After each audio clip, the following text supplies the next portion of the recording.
any turnovers. That's not going to get the job done, but I think just a lot of things to learn from. I didn't think we played well. I'm going to do my best. I mean, it's still really hard basketball, like playing at this level.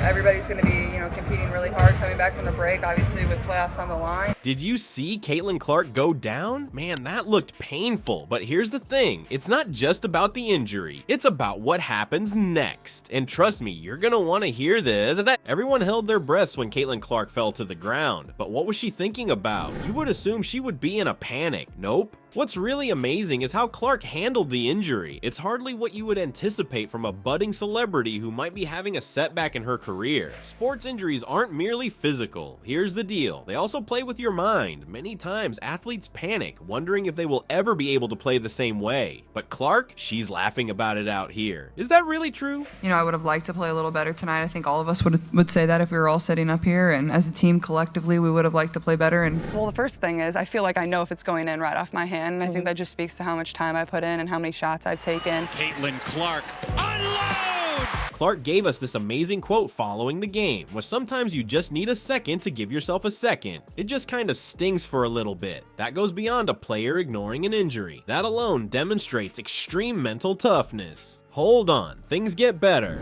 Clark continued after that. She continued by saying, "I've done it a few times, so it is what it is. You're not a real basketball player if you haven't sprained your ankles a bunch." That's what you mean when you say that anything is in perspective. Consider it. The majority of us would be in shock, possibly even in tears. However, Clark is essentially saying, yeah, this occurs over here. Not a huge concern. In sports, it's this mentality that distinguishes the great from the excellent. Let's now discuss why this is so important. In professional athletics, mental toughness is equally as vital as physical toughness, perhaps even more significant. It's simple to spiral out of control after an injury. You begin to question your abilities and wonder if you'll ever be the same player. That uncertainty, if you allow it to, it can devour you. But Clark, that doubt isn't getting near her at all. Her mindset acts as a barrier against everything unfavorable, and that holds significant value for her WNBA career. As you can see, being a professional athlete involves more than merely doing well in winning situations. It matters how you respond to adversity, the obstacles, the times when everything seems to be crumbling. That's when a player truly shows their true colors. Clark too? She is demonstrating to us her extreme toughness, her capacity for humor in the face of an injury that would have shaken most players. Coach said they took 66 shots, we took 50.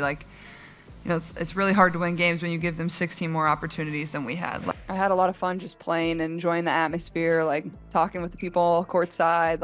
I was just trying to smile and have fun. It doesn't really matter, win or loss. That's the mental toughness that elevates a decent athlete to the status of a legend. It takes more than simply a physical comeback. It's about mentally recovering, and Clark is demonstrating to us how well she does that. She's not merely getting better from a wound, she's using it as an opportunity to demonstrate her abilities to the world. And Clark has an amazing mentality, but that's only one factor. This is all part of a larger, unseen dynamic that is changing how athletes recover from failure. Ever ponder how a famous player's recuperation would be affected by a sea of strangers? You might be surprised by the response. Not only her teammates were the first to run to Caitlin Clark's side when she fell to the ground, there was a level of mobilization among WNBA fans that we had never seen before. Messages of encouragement, support, and even humor that even made Clark laugh went viral on social media. What's wild, a supporter tweeted, "Caitlin, you can do this. Everyone is cheering you on." And then after thousands of retweets, it spontaneously became a positive viral wave. It's as though the entire internet made the decision to support Clark as a personal cheerleader. The truth is that social media isn't always a bed of roses for athletes. It has two possible edges. Mitchell with 5 seconds left. Cross court Clark. Does Clark see the clock? Handoff Samuelson. Who buries a three? And sometimes I don't even realize how far away I am. I watch it back on film and I'm like, wow, I should not shoot that shot.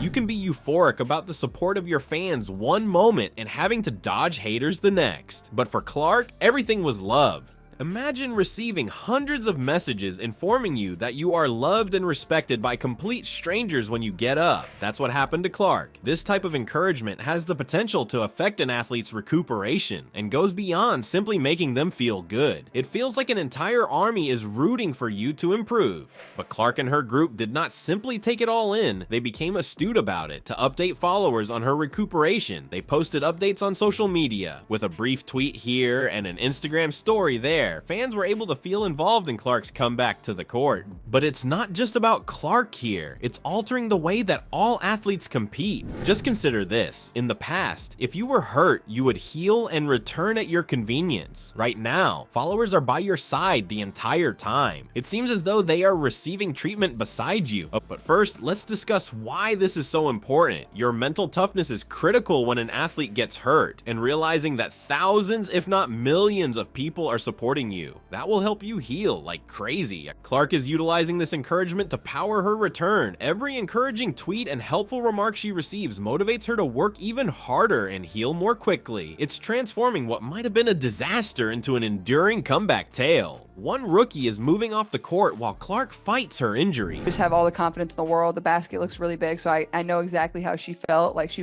was just in the zone. Like everyone is buzzing about the shocking news that Angel Reese made just now. Is she playing a hazardous game that can backfire, or is she positioning herself for success? What Angel Reese is doing these days will astound you. She isn't just killing it on the court, she's raising the bar with her podcast, Unapologetically Angel. That's correct, Reese is making a big splash in the WNBA community by venturing into the realm of content development. Consider it, even as a rookie, Reese is creating waves. So why is she suddenly adding podcast hosts to her resume? It's a brave thing to do. While some think it's brilliant, others are concerned that it would divert her attention from basketball. The problem is that Reese is no longer just an athlete. She is creating her brand in her own unique way. Let's discuss when this launch is happening. Death threats, I've been sexualized, I've been threatened, I've been so many things, and I've stood strong every single time. And Reese breaking up that pass. Kennedy Carter feeds Angel Reese. Can't finish. People, it's not arbitrary. Reese is seizing the opportunity to expand, building on her success as a rookie. However, it goes beyond fame and wealth. Reese has a platform to connect with fans outside of the basketball court via this podcast where she can share her thoughts and story. Can she really handle a pro sports career and content creation at the same time? You may be asking yourself now. It's a valid query. It's difficult to keep these two worlds in balance. One could argue that the podcast interferes with training and recuperation. However, by providing Reese with a creative outlet and a boost in confidence, it might really improve her game. This is when the exciting part starts. Although Reese isn't the first athlete to take her brand outside of athletics, she is doing so at a younger age than others. Athletes are increasingly evolving into full-fledged media celebrities rather than just athletes. It's both literally and symbolically altering the game. But for a moment, let's be honest, there are risks associated with this approach. What happens if Reese's performance on the court is impacted by the podcast? What happens if she makes a contentious statement that damages her reputation? And understanding, like, yeah, negative things have probably been said about me, but honestly, I'll take that because look where women's basketball is. Obviously, no better place, no better time than now. I mean, so many people are watching, so I'm excited for what's upcoming. Reese and her staff have to think about stuff like this. Conversely, there can be significant advantages. We're talking about a career that might last long after she hangs up her jersey, more fan interaction, and fresh sponsorship opportunities. It also allows Reese to take charge of her own story. That's very powerful stuff in a world where athletes are often reduced to numbers and highlights. Know what's absurd? Reese might become a better player as a result of this episode. How? By providing her with a place to think about her performance, interact with supporters, and gain confidence. It's similar to mental training, but instead of a basketball, you use a microphone. Now, some might argue that Reese ought to concentrate only on basketball. However, such is outdated thinking. Athletes nowadays must be more than just players. They must have a brand. How about Reese? She is a trailblazer. Consider the effect that this might have on the WNBA as a whole. If Reese's podcast becomes popular, 5, 4, yeah, we sitting on that. We sitting 3. Good job, good D. Ever All-Star game come, on an offensive board, leads the WNBA in that category. Well done, rookie. More players may decide to follow in her footsteps. It might alter how sponsors approach collaborations, how fans engage with the league, and how young players perceive their career prospects. The crucial question is, though, will it succeed? Is Reese going to be able to balance her newfound podcasting job with her basketball career? Time will tell. She definitely possesses courage, though. And sometimes, in the world of professional sports, that's half the fight.